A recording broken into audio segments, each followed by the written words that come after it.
Hello, नमस्कार प्यारे बच्चों। मैं Vijay Bansal, math lecturer, Jakhal block, district Fatehabad से, हरियाणा एजुकेशन डिपार्टमेंट। आज हम अपनी मैथ की क्लास के अंदर कुछ सीखेंगे। जी प्यारे बच्चों, आज हम स्टार्ट करेंगे हमारी क्लास नाइन्थ का चैप्टर 4 हमारा linear equation in two variables, exercise 4.3 का क्वेश्चन नंबर 6 हम आज स्टार्ट करेंगे। हमारे पास हमारा जो 4th चैप्टर है वो ऑलरेडी कंप्लीट है। हमारा आज का लास्ट लेक्चर है इस 4th चैप्टर का, जिसके अंदर हमने सिर्फ क्वेश्चन नंबर 6, क्वेश्चन नंबर 7 और क्वेश्चन नंबर 8 के बारे में हम पढ़ेंगे। क्वेश्चन नंबर और साथ में कुछ हमारे पास अगर टाइम्स के अकॉर्डिंग हम कुछ बेसिक और बातें बारे में बात करेंगे जो ऑब्जेक्टिव टाइप क्वेश्चंस की यहाँ से आपके पास इस चैप्टर में से आ जाती हैं। अब क्वेश्चन नंबर 6 में देखिए हमें क्या कह रहा है। If the work done by a body on application of a constant force is directly proportional to the distance traveled by the body। ठीक है, ये कह रहा है कि किसी बॉडी पर काम होता है, कोई वर्क डन होता है ऑन एप्लीकेशन एक कांस्टेंट फोर्स से, तो वो डायरेक्टली प्रोपोर्शन होता है उस जितनी उस बॉडी ने डिस्टेंस कवर की। मान लीजिए ये बॉडी है आपकी कोई, इस पर मैंने फोर्स लगाया तो ये कितनी काम हुआ इस पर, ये डिपेंड करती है कि इसने कितनी डिस्टेंस को कवर किया। ठीक है, express this in the form of equation in two variables. Draw the graph of the same by taking the constant force as 5 units. Also read from the graph the work done when the distance traveled by the body is 2 units and the 0 units। ठीक है, इन दोनों पर calculate करने के लिए भी कहा है इन्होंने, इसकी इक्वेशन ड्रॉ करने के लिए कहा है और इसकी ग्राफ को बनाने के लिए भी कहा गया है। अब आपके पास देखें, इसमें हमारे पास क्या है, हम लेट कर लेते हैं कि आपका जो डिस्टेंस कवर करता है, let a body covered distance, ठीक है, equal to x units, and let आपके पास वर्क डन, ठीक है, y यूनिट्स। वैसे आपके पास वर्क डन की यूनिट्स होती हैं, जूल होती है, डिस्टेंस की मीटर सेंटीमीटर लेते हैं हम, ठीक है, लेकिन यहाँ हम यूनिट्स के रूप में लेंगे क्योंकि आपको 2 यूनिट्स और 0 यूनिट्स पर वैल्यू फाइंड आउट करने के लिए कहा इन्होंने। अब अकॉर्डिंग टू स्टेटमेंट देखें क्या कह रहा है ये, कहना work done is directly proportional. Proportional के लिए सिंबल यूज किया जाता है, मीन्स इस प्रोपोर्शनल होता है कि y अपॉन x। आपके पास इनकी जो रेशियो है, ठीक है, रेशियो वैल्यू रहेगी वो कॉन्स्टेंट रहेगी आपके पास। ठीक है, ये चीज़ मीनिंग रहता है। और इसको लिखने के लिए फिर ऐसे लिखा जाता है, इस कॉन्स्टेंट वैल्यू को के लिए हम प्रोपोर्शनल, ये प्रोपोर्शन का सिंबल आता है कि x के प्रोपोर्शनल है, और कांस्टेंट को प्रोपोर्शन को खत्म करना हमने y इक्वल टू के एक्स, मीन्स इनकी जो रेशियो है वो हमने k मान ली, कांस्टेंट वैल्यू आपके पास। ठीक है, तो उसी चीज़ के अकॉर्डिंग हम इसको लिखेंगे कि y आपके पास x के प्रोपोर्शनल है, ये आपको गिवन है। ठीक है, सो आपके पास y इक्वल टू हमने के एक्स लेट कर लिया, वेयर k आपके पास क्या हो गया आपका कांस्टेंट फोर्स। ठीक है, क्योंकि फोर्स अप्लाइड हुआ ना इस पर, और आपके पास बिकॉज k इक्वल टू 5 आपको ये गिवन है। ठीक है, सो y इक्वल टू आपके पास क्या बन जाएगी 5x। ठीक है, ये आपकी इक्वेशन बन जाएगी। क्लियर। अब इन्होंने 2 और 0 पर वैल्यू पूछी है, ठीक है, तो हम उन्हीं पर वैल्यू निकालने फाइंड आउट कर लेंगे कि क्या रहेगी। If x equal to 2 units, अगर x आपके पास 2 यूनिट्स हो तो y आपके पास क्या हो जाएगा 5 into 2 10। If x equal to 0 units then आपके पास y क्या हो जाएगा 5 इंटू 0 इक्वल टू 0 यूनिट्स। ठीक है, ये आपके पास आपके फर्स्ट पॉइंट की और ये आपके सेकंड पॉइंट की वैल्यू होगी। ठीक है, जिसके ऊपर इन्होंने वैल्यू पूछी थी आपसे। ठीक है, अब आपके पास 10 यूनिट्स लिख देंगे इसको। अब हमें ग्राफ ड्रॉ करना है, इक्वेशन हमने ड्रॉ कर दी, इसके लिए ग्राफ ड्रॉ करना है। ग्राफ के लिए हमें क्या चाहिए, आपको 2 वैल्यू फाइंड आउट करनी होगी। अब ये 2 वैल्यू ऑलरेडी हमने फाइंड की, हम इन्हीं का यूज कर लेंगे आपके पास। ठीक है, तो टेबल देखेंगे हम अपनी इसके लिए कि क्या बन सकती है आपकी टेबल। आपके पास एक्स वाई की वैल्यू के साथ एक्स वाई, एक्स आपने 2 पुट किया तो वाई 10 हो गया, एक्स आपने 0 पुट किया तो वाई आपके पास 0 हो गया। ठीक है, अब इसके लिए ग्राफ ड्रॉ करना है आपको, तो वो ग्राफ के लिए देखेंगे आपके पास किस प्रकार से बनेगा आपके पास, क्योंकि y की वैल्यू नेगेटिव लेनी नहीं है, x भी नेगेटिव नहीं लेना, तो आप ग्राफ लाइन को चाहे बिल्कुल नीचे की तरफ ले लेंगे तब भी कोई प्रॉब्लम नहीं है। ठीक है, मीन्स x आपके पास 0, आपके पास ये देखेंगे 1 2, ठीक है, एंड 3, इस तरफ से -1 और इस तरफ से आपके पास -1, नीचे की तरफ ले लिया हमने। ऊपर की तरफ आपके पास सॉरी ये ज़्यादा गैप पर आ गया, गैप हमेशा इक्वल लेना होता है अपनी, 1 2 3 4 5 6 7 8 9 10, ठीक है, आपके पास ये आ गई। अब इनसे पॉइंट्स क्या बनते हैं, x0 then y0, x2 then y2, y10, आपके पास ये पॉइंट आ गया। अब इन दोनों पॉइंट से मिलाते हुए आपने ग्राफ ड्रॉ कर देना, ठीक है, ग्राफ ड्रॉ कर देंगे, ये आपके पास आपका ग्राफ बन गया इक्वेशंस का। क्लियर। इसके बाद देखते हैं हमारे पास हमारा नेक्स्ट क्वेश्चन नंबर 7। इसके अंदर हमें ग्राफ को किस प्रकार से इक्वेशन बनानी होगी, कैसे ग्राफ ड्रॉ करना होगा, उसके बारे में बात करेंगे। क्वेश्चन नंबर 7 में हमें क्या कह रहा है, ये कहना Yamini and Fatima, 2 student of class 9th of A school together contribute ₹100 towards the Prime Minister Relief Fund to help the earthquake victims. Write a linear equation which satisfies this data. You may take their contribution as ₹X and Y. Draw the graph of the same. ठीक है, हम क्या कर लेते हैं, late कर लेते हैं, let Yamini donate ₹X, let Fatima donate ₹Y, ठीक है। आपके पास यामिनी ने डोनेट की और फातिमा ने डोनेट की। अब टोटल डोनेशन, ठीक है, टोटल डोनेशन कितनी कही है इन्होंने, ₹100। सो अकॉर्डिंग टू स्टेटमेंट क्या बनेगा, दोनों का टोटल x + y = 100, ठीक है। यहाँ पर आपके पास कई स्टेटमेंट में कुछ भी चेंज करके आ सकता है आपके पास, ठीक है ना, आपको विजय अजय लिखा आ सकता है, ठीक है ना, कुछ और नाम लिखे आ सकते हैं, शिव मानी लिखा आ सकता है, केविश काशवी लिखा आ सकता है, मीन्स एनीवन, कोई भी नाम आपको लिखा यहाँ पर मिल सकता है, ठीक है ना। उससे क्वेश्चन कई बार क्या करते हैं, ये चेंज करके आपको बता देते हैं इन चीज़ों के बारे में। x + y आपका 100 हो गया। अब इसके लिए आपको ग्राफ ड्रॉ करना होगा, लेकिन देखिए वैल्यू बहुत बड़ी है, तो आप इनके लिए जब ग्राफ सबसे टेबल बनानी है तो हम क्या करते हैं, पुट आपके पास x = अगर हम 0 पुट करेंगे, देन सो आपके पास x का पोर्शन 0, सो y कितना हो गया 100, ठीक है। फिर हम क्या करते हैं, पुट y = 0 पुट कर देते हैं, सो x आपके पास क्या बन जाएगा, y का पोर्शन खत्म, सो x = 100। इट मीन्स आपकी जो टेबल बन गई आपके पास, ठीक है, वो देखिए आपके पास 0 और 100 के साथ बन गई, मीन्स x0 तो y 100, y0 तो x 100 आपके पास, ठीक है, ये हो गया।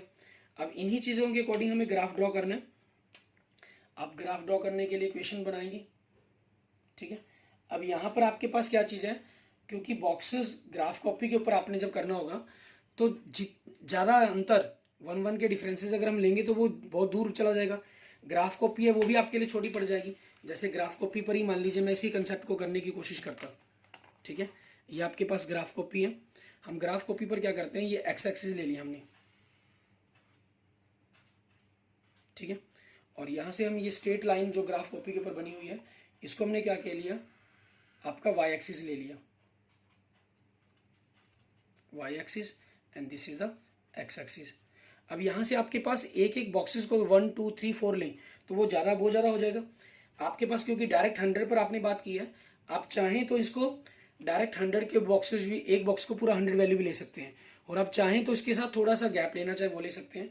मान लीजिए आपने 2 बॉक्सेस को 50 कर लिया, फिर 2 बॉक्स के बाद 100 कर दिया, फिर 2 बॉक्स के बाद 150, ऐसे ही इधर 2 आपके पास, ठीक है। मैं बॉक्स वर्ड यूज़ कर रहा हूँ, आप छोटे छोटे स्क्वेयर्स की बात कर सकते हैं, ठीक है ना।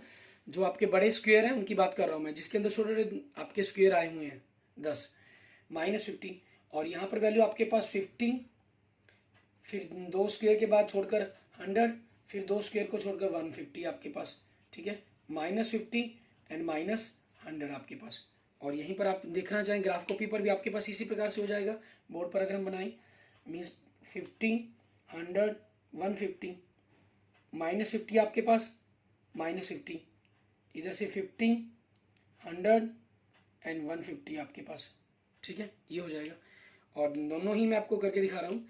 x आपके पास 0, ये 0 वैल्यू है, x0 देन y 100, ये पॉइंट बनेगा। x0 सॉरी y0 x100 आपके पास ये पॉइंट बनना है। अब यहाँ पर देखेंगे तो आपके पास ये 0 था आपका x0 देन y100 ये पॉइंट बने, x100 देन y0, ठीक है। अब मैं दोनों के ऊपर ही आपका ग्राफ लाइन ड्रॉ करके दिखाता हूँ आपको। ग्राफ कॉपी और बनाएंगे बिल्कुल सेम वैसे ही, कुछ में कोई डिफरेंसेस नहीं बनना इस चीज़ का कारण कभी भी आएगा, ठीक है। आप इनमें मैंने डिफरेंस 50 के लिए आप 10 के ले सकते हैं, आप 20 के ले सकते हैं, आप डायरेक्ट 100 ले सकते हैं, ठीक है ना। मैंने 2 स्क्वायर को छोड़ के लिए आप 1 स्क्वायर के साथ ले सकते हैं। वो जितना भी कुछ आप जिस भी ढंग से करना चाहेंगे वो कोई गलत नहीं होगा, वो सारा का सारी कैलकुलेशन आपकी ठीक होगी, ठीक है। ये आपके पास हो जाएगा, ये ग्राफ हो गया आपके पास x plus Y equal to 100 आपका, क्लियर। इसके बाद देखते हैं हमारे पास हमारा लास्ट क्वेश्चन, हमारा क्वेश्चन नंबर 8, ठीक है। उसके अंदर में क्या कह रहे हैं, क्वेश्चन नंबर 8 के अंदर आपको कई पॉइंट्स दिए हैं इन्होंने, ठीक है। उसके अकॉर्डिंग हमें क्वेश्चंस को सॉल्व करने के लिए कहा गया, उनकी वैल्यूज निकालने के लिए कहा गया, वो देखेंगे। कहना in countries like USA and Canada temperature is measure in Fahrenheit. कहना यूएसए और कनाडा जैसे जो देश हैं, ठीक है, वहाँ टेम्परेचर को फारेनहाइट के अंदर मेजर किया जाता है, फारेनहाइट के अंदर, ठीक है। फारेनहाइट के अंदर जब मेजर करते हैं तो फारेनहाइट का स्केल क्या रहता है, फारेनहाइट का स्केल होता है 32 डिग्री फारेनहाइट से 212 डिग्री फारेनहाइट तक, मीन्स इनके बीच में 180 डिग्री फारेनहाइट का डिफरेंस होता है। ये आपके पास हम जैसे जो इंडिया के अंदर बात करें, देखिए आगे, whereas in India countries like India it is measure in Celsius, ठीक है। और भारत जैसे देशों में क्या किया जाता है, इसको मेजर किया जाता है सेल्सियस के अंदर, ठीक है। आपके पास सेल्सियस में मेजर किया जाता है। सेल्सियस में हम क्या बात करते हैं, आपके पास 0 डिग्री से लेकर, ठीक है, 100 डिग्री तक बात करते हैं, क्लियर। और आपने देखा होगा अगर आप कभी आपको टेम्परेचर हुआ और आप टेम्परेचर चेक करवाने गए डॉक्टर्स के पास, ठीक है, तो वो आपको कहता है कि 99 डिग्री बुखार है आपको, 100 बुखार है, तो 100 मतलब वो सेल्सियस की बात नहीं करता, वो फारेनहाइट की बात करता है, ठीक है ना। वो यहाँ पर फारेनहाइट के अंदर बताता है कि आपकी बॉडी का टेम्परेचर क्या होगा। जनरल हमारे पास हमारी बॉडी का टेम्परेचर आपके पास 37 डिग्री के अप्रॉक्सीमेट रहता है, ठीक है। ये आपका नॉर्मल बॉडी का टेम्परेचर माना था इसके नियर अबाउट। और सेल्सियस के अंदर आपके पास 98 पॉइंट फारेनहाइट के अंदर 98.4 फारेनहाइट, ठीक है। इससे ज़्यादा होगा तो वो आपका बुखार की पोजीशंस को बनना स्टार्ट हो जाता है आपके पास, क्लियर। उसी चीज़ के अकॉर्डिंग यहाँ पर बात की जाती है हमेशा, ठीक है। अब ऐसा ही एक तीसरा स्केल होता है आपके पास केल्विन स्केल, ठीक है। ये 273 डिग्री से लेकर 373 डिग्री तक होता है। आपके पास जो 0 डिग्री सेल्सियस है वो 32 डिग्री फारेनहाइट पर हो गया, और केल्विन में वो आपका 273 हो गया। और आपके पास यहाँ पर अगर हम बात करें जो हाईएस्ट टेम्परेचर आपके पास जिस पर ये वाटर आपके पास वेपर्स के अंदर कन्वर्ट होना स्टार्ट हो जाता है 100 डिग्री 200 डिग्री फारेनहाइट, ठीक है, एंड 373 डिग्री केल्विन आपके पास, क्लियर। अब हमारे पास क्या दिया हुआ है इन्होंने यहाँ पर, ये तो मैंने थोड़ा सा साइंस के कंसेप्ट के अकॉर्डिंग आपसे बात कर ली ताकि थोड़ा सा हमें फेमिलियर सा हो जाते हैं, हमें क्वेश्चंस को समझने में आसानी होती है। इसके अंदर इन्होंने क्या दिया, कन्वर्ट करने का एक स्केल दे रहा है आपको, ठीक है। Fahrenheit is equal to 9/5C plus 32, ठीक है, ये आपको गिवन है स्केल। अब आपको क्या कह रहे हैं, draw the graph of the linear equation above using Celsius for X axis and the Fahrenheit Y for Y axis, ठीक है। फर्स्ट पार्ट आपके पास क्या कहा है इन्होंने, Celsius for X axis and जो फारेनहाइट है आपके पास, ठीक है, फॉर वाई एक्सिस। मीन्स अगर आप इसको ऐसे लिखना चाहें सो वी कैन राइट, हम इसको किस प्रकार से लिख सकते हैं, F is equal to, F की जगह वाई लिख लिया हम एक्सिस को समझने के लिए, 9/5x प्लस 32। अब इसके लिए हमें वैल्यू निकालनी है, put x is equal to 0, so y क्या हो जाएगा 9/5 इंटू 0 प्लस 32, ये पोर्शन 0 हो गया, आपके पास कितना आ गया 32 आ गया। पुट x की जगह हम और वैल्यू पुट करते हैं, यहाँ पर आपके पास 32 है तो हम 1 पुट ना करके, क्योंकि वो तो पॉइंटों में कैलकुलेशन हो जाएगी, हम पुट कर लेते हैं, मान लीजिए आपके पास -5 पुट कर लें हम, ठीक है। सो y आपके पास 5 का मल्टीप्लाई था कि कैंसिल हो जाए, 9/5 इंटू -5 प्लस 32, सो आपके पास ये क्या हो गया -9 हो गया, 5 से 5 कैंसिल, प्लस 32 इट मीन्स 23, ठीक है, आपके पास ये आ गया। अब इसके लिए हमें ग्राफ ड्रॉ करना है, ठीक है। अब जब इसके लिए ग्राफ ड्रॉ करना है तो उसके लिए हमें किस प्रकार से इसका ग्राफ बनाना होगा वो देखते हैं। हम क्या करेंगे, हमारे पास इसके अंदर एक्स एक्सिस और वाई एक्सिस के लिए आपके पास ग्राफ ड्रॉ करेंगे। हमें वाई एक्स की वैल्यू नेगेटिव भी चाहिए, ठीक है, और पॉजिटिव नहीं चाहिए हमें। हम 0, 5, 10, 15, 20, -5, -10, -5, -10, ये आपके पास आपका वाई एक्सिस है and this is the X axis, ठीक है। आपके पास ये 0, 5, 10, 15, 20, 25, 30, 35, ठीक है, आपके पास ये हो गया। अब उस चीज़ के अकॉर्डिंग देखें, एक्स अगर 0 है तो वाई आपका 32 है। मीन्स आप जब ग्राफ कॉपी पर इनको ड्रॉ करेंगे तो उसके अंदर जो स्मॉल स्मॉल आपके पास स्क्वेयर दिए गए हैं उनमें क्योंकि हमने 5 का डिफरेंस लिया तो 2 स्क्वेयर आपके पास एक नंबर 1 का हो जाएगा। तो 4 छोटे छोटे बॉक्सेस आपने, छोटी डिब्बियाँ आपने छोड़कर, ठीक है, डिब्बी कह लीजिए, उसको छोड़कर आपने डॉट लगा देना है, वो आपके पास 032 के लिए हो जाएगा। क्योंकि इसमें आपके पास देखें क्या आपका जो ग्राफ बना, ठीक है, अगर हम इसको टेबल्स को देखें समझना चाहें तो वो किस क्या बनी आपके पास टेबल, एक्स वाई, एक्स 0 तो वाई 32, -5 तो 23, 23 मीन्स 20 और 25 के बीच में 5 हो गया। ग्राफ कॉपी पर आपको छोटी छोटी 10 डिब्बियाँ मिलेंगी तो 2 छोटी डिब्बियाँ आपके पास एक के लिए होगी, ठीक है। तो छोटी डिब्बी के साथ, छोटी डिब्बी के साथ के सामने की तरफ का पॉइंट्स ले लेंगे हमें, इस तरफ से आपके पास ग्राफ कॉपी पर ये चीज़ आ जाएगी, ठीक है। ये आपके पास हो गया 23। तो अब इन दोनों पॉइंट्स को मिलाते हुए हमने क्या कर देना, हमारा ग्राफ ड्रॉ कर देना। क्लियर, ये आपके पास आपका ग्राफ ड्रॉ हो जाएगा। क्लियर, ठीक है। अब इसके बाद देखेंगे हमारे पास इसके सेकंड आगे पोर्शंस के अंदर में क्या क्या है करने के लिए, उसके बारे में देखेंगे। हम इसमें स्केल लिख कर रखते हैं, उसके अकॉर्डिंग जैसा कहा गया आंसर को निकालने की कोशिश करेंगे। हमें कह रहा है सेकंड पार्ट के अंदर, इसके सेकंड पार्ट में देखिए,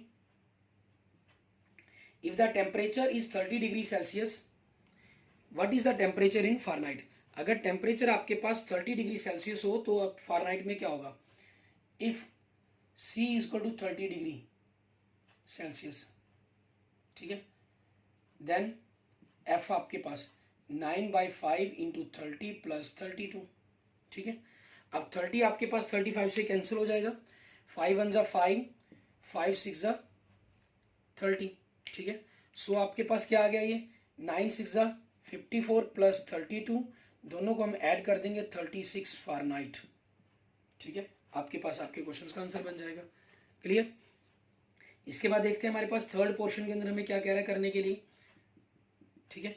इसमें भी आपको ऐसे ही वैल्यू निकालने के लिए कहा इन्होंने, कह रहा है if the temperature is 95 degree Fahrenheit what is the temperature in Celsius. अब इसमें आपके पास थोड़ा सा उल्टा कर दिया इन्होंने, हमें फारेनहाइट के अंदर दे दिया, ठीक है, और सेल्सियस में आपसे पूछ लिया। तो अब देखें, इफ फारेनहाइट आपके पास एफ कितना दे दिया इन्होंने, 95 डिग्री फारेनहाइट, देन आपके पास देखें F 95 equal to 9/5 C plus 32, यहाँ से देखेंगे 95 minus 32 equal to 9/5 C। So आपके पास माइनस करके कितना हो गया, 63 हो गया। इनको इधर माइनस पलट देंगे, 5 मल्टीप्लाई हो जाएगा एंड 9 डिवाइड आपके पास। सो C आ गया आपके पास। सो C की वैल्यू यहाँ से आपके पास देखेंगे, कैलकुलेट करनी है। 9 1 जा 9 आपके पास होता है एंड 9 7 जा 63, ठीक है। सो आपका C कितना होगा, 7 5 जा 35 डिग्री सेल्सियस, ठीक है। आपके पास मीन्स आपके पास C की वैल्यू कितनी बन गई आपके पास, 35 डिग्री सेल्सियस। ये आपके पास आपके क्वेश्चंस का आंसर बन जाएगा। क्लियर, एंड नेक्स्ट देखेंगे इसके बाद हमारे पास हमारे फोर्थ पोर्शन के अंदर हमें क्या कह रहा है, हमें कह रहा है if the temperature is 0 degree Celsius what is the temperature in Fahrenheit. If the temperature is 0 degree Fahrenheit what is the temperature in Celsius. अगर हम इसमें दो चीजें कह दी आपको कि अगर C 0 है तो F बताओ, अगर F 0 है तो C बताओ, ठीक है। अब देखिए फोर्थ पोर्शन आपके पास, if C is equal to 0 degree Celsius, ठीक है। अब आपके पास देन F क्या होगा, 9/5 into 0 plus 32, 0 plus 32 means 32 degree Fahrenheit, ठीक है। ये आपके पास क्वेश्चन का आंसर हो गया, ठीक है। इसको ऑलरेडी हम ग्राफ के अंदर भी सॉल्व यूज कर चुके हैं। अब इफ अगर F की वैल्यू 0 डिग्री फारेनहाइट है आपके पास, देन F की जगह 0 रख लिया हमने, 9/5c प्लस 32, ठीक है। सो यहाँ से आपके पास 9/5c, इधर आके लेफ्ट साइड माइनस क्या हो जाएगा 32, सो c क्या हो जाएगा 32 इंटू 5/-9, मीन्स c की वैल्यू क्या बन गया आपके पास -160/9, ठीक है। आगे आप इनको पॉइंट्स में निकालना चाहें तो पॉइंट्स में इनकी वैल्यू को लिख सकते हैं, और अगर आप इसको -160/9 में ही लिखना चाहें तो आप -160/9 ही लिख कर छोड़ सकते हैं इसको, ठीक है। अगर पॉइंटों में निकालना चाहें तो आपके पास देखेंगे -9 से अगर हम इसको डिवाइड करते हैं 9 1 9, 7 बचा आपके पास, ठीक है। 7 का 0 हो गया, 9 7 63 आपके पास, ठीक है। एंड आपके पास फिर क्या बचा, फिर 7 बचा, क्योंकि 7 से 63 गया, फिर 7 बचा, फिर आपके पास 63 करेंगे तो पॉइंट क्या 7 होगा, फिर 7 बचेगा आपके पास। इट मीन्स लास्ट डिजिट को हम एक बढ़ाकर लिख देते हैं -17.8 डिग्री सेल्सियस अप्रोक्सीमेट, ठीक है। ये आपके पास आपके क्वेश्चन का आंसर बन जाएगा। क्लियर। एंड इसका बाद हम देखेंगे हमारे पास इसका लास्ट पोर्शन, ठीक है। उसके अंदर हमें क्या कह रहा है करने के लिए वो देखते हैं। इसके 5th पार्ट के अंदर की क्या कहा। सबसे पहले तो हमारे पास रिलेशन हमें क्या दिया गया वो लिखते हैं। 5th पार्ट आपके पास हमें F is equal to 9/5c plus 32 given है आपको, ठीक है। अब इसमें क्या कह रहा है आपको, कहना is there a temperature which is numerically the same in both Fahrenheit and Celsius, if yes find it. क्या ऐसा कोई टेम्परेचर है जिसके अंदर सेल्सियस और फारेनहाइट, क्योंकि हमने बात की सेल्सियस जो है वो 0 डिग्री टू 100 डिग्री चलता है, ठीक है। और जो फारेनहाइट है वो आपके पास 32 डिग्री से लेकर 212 तक चलता है, ठीक है। आपके पास ऐसा नहीं है, ये हमारे पास एक स्केल माना गया है, ठीक है। आपके पास यहाँ नेगेटिव मान लीजिए 0 डिग्री सेल्सियस 100, तो लाइन इस तरफ भी है और इस तरफ भी है, इस तरफ नेगेटिव आ गया, इस तरफ आगे 101 102 हो गया, इस तरफ में भी 32 और वो 212 है। ये आपके पास वो पॉइंट है, आपके फ्रीजिंग पॉइंट और बॉइलिंग पॉइंट है ये, ठीक है ना। ऐसा नहीं है कि इनसे कम या ज़्यादा टेम्परेचर हो ही नहीं सकता, जितना मर्जी हो सकता है, अनलिमिटेड हो सकता है, इनफाइनाइट, नेगेटिव में भी पॉजिटिव में भी। टेम्परेचर की वैल्यू -इन्फिनिटी टू इन्फिनिटी कुछ भी हो सकती है, ठीक है। तो इन्होंने पूछा कि इस पूरे लिमिट के अंदर आपके पास -इन्फिनिटी टू इन्फिनिटी ऐसी कोई वैल्यू है जिस पर ये दोनों आपस में इक्वल हो जाए, ठीक है। यस, हम इसको लेट कर लेते हैं कि ऐसा पॉसिबल है, ठीक है। अगर पॉसिबल है तो लेट, ठीक है, इट इज पॉसिबल, ठीक है। देन आपके पास क्या हुआ, F और C इक्वल होंगे, ठीक है। आप कैलकुलेशन करने के लिए क्या कर सकते हैं, इक्वल टू x लेट कर लेते हैं, मान लीजिए हम इसको, ठीक है, कि उसको हमने x लिख लिया कि वो x है आपके पास, ताकि इक्वेशन को थोड़ा सा हमें x से क्या होता है हमारे पास, हमें इक्वेशन अपनी फेमियर लगती है, ठीक है ना। हमें महसूस होता है कि हाँ भी ऐसी कोई चीज़ है, ऐसी वैल्यू है जो इक्वेशन हम सॉल्व कर रहे हैं वो हमें आती है। So x is equal to 9/5x plus 32। अब आपने क्या किया, 5 से मल्टीप्लाई कर दिया, 5x is equal to 9x plus 160, क्योंकि इसको 5 से मल्टीप्लाई 5x, इसको 5 से मल्टीप्लाई किया, नीचे से आपका डिनोमिनेटर 5 कैंसिल हो जाएगा, इसको 5 से मल्टीप्लाई करके 160 आ गया। सो आगे 5x 9x आपके पास लेफ्ट साइड में आगे नेगेटिव हो जाएगा, is equal to 160। So -4x is equal to 160। So आपके पास x 160/-4, ठीक है। अब यहाँ से देखिए 4 1 जा 4, 4 4 जा 16 होता है आपके पास, ठीक है। सो आपके पास क्या आ गया, -40 आ गया, ठीक है। सो आंसर आप क्या लिख देंगे इसका, यस, ठीक है। Temperature is -40 when F and C are equal, ठीक है। क्लियर। विल बी इक्वल क्या लीजिए चाहे, जहाँ वो इक्वल होंगे, ठीक है, इज इक्वल क्या लीजिए। क्लियर। ये आपके पास वो आपके क्वेश्चंस का आंसर बन जाएगा। ओके। अब आपके पास इसमें हमने बात की थी कि थोड़े हम बात करेंगे कि इसमें जो क्वेश्चंस हैं वो एक नंबर के अंदर कहाँ किस टाइप के अंदर रहते हैं। आप 3rd चैप्टर में भी बात कर चुके हैं, 4th चैप्टर में भी हमने ग्राफ सिस्टम के बारे में बात कर लिया। मेनली इनके अंदर जो आपके पास रहता है, आपको कोई ना कोई पॉइंट्स दिया जाता है, ठीक है, मीन्स XY की फॉर्म के अंदर, ठीक है। आपसे इसका एब्सिशा या ऑर्डिनेट पूछ लिया जाता है। एब्सिशा आपको क्लियर है, आपकी x वैल्यू को कहा जाता है, और y आपके पास आपकी ऑर्डिनेट वैल्यू को कहा जाता है, ठीक है। और इन दोनों को मिलाकर हम क्या बोलते हैं, कोऑर्डिनेट बोलते हैं आपके पास, ठीक है। ये आपके पास आपका x एक्सिस होता है and this is the y axis आपके पास। इसको x, इसको x डैश, इसको y और y डैश भी लिखा जाता है पॉजिटिव के साथ साथ। मान लीजिए आपसे पूछा जाए कि x और y ये कौन सा क्वाड्रेंट है, x भी पॉजिटिव y भी पॉजिटिव, इट मीन्स ये फर्स्ट है आपके पास। आपसे कहा जाए x dash o y dash means x dash y dash, तो ये आपके पास x डैश y डैश कौन से ग्राफ के अंदर लाई करेगा, ये थर्ड क्वाड्रेंट के अंदर आपके पास लाई करेगा। ठीक है, ये 0 0 कोऑर्डिनेट आपके पास, इसको ओरिजिन पॉइंट बोलते हैं हम। ठीक है, और ये हमारे पास हमारा क्वाड्रेंट कहलाते हैं 4, 1 2 3 एंड 4। ठीक है, हॉरिजॉन्टल लाइन आपकी एक्स एक्सिस होगी, वर्टिकल लाइन आपकी वाई एक्सिस होगी। ठीक है, इस टाइप के अंदर या पॉइंट्स को रिप्रेजेंट करना, पॉइंट्स की वैल्यू को पूछ लेना कौन से क्वाड्रेंट में लाई करते हैं। कई बार आपसे पूछ लेते हैं कि x2 y-3 कहाँ लाई करेगा, x देखें प्लस का, y माइनस का, माइनस मीन्स नीचे आएगा, इट मीन्स ये पॉइंट कौन से क्वाड्रेंट में लाई करेगा, फोर्थ क्वाड्रेंट के अंदर। ठीक है, इस टाइप के आपके पास से इसमें 1 मार्क्स के क्वेश्चन, 1 मार्क्स के क्वेश्चन पूछे जाते हैं। ठीक है, ओके। अगर आपको वीडियो अच्छी लगे तो इसको लाइक करें, अपने फ्रेंड्स के साथ इसको जरूर शेयर करें। ठीक है, ताकि आपके फ्रेंड्स को भी इस लेक्चर्स के बेनिफिट हो पाएँ। ठीक है, okay, thank you friends, thank you students.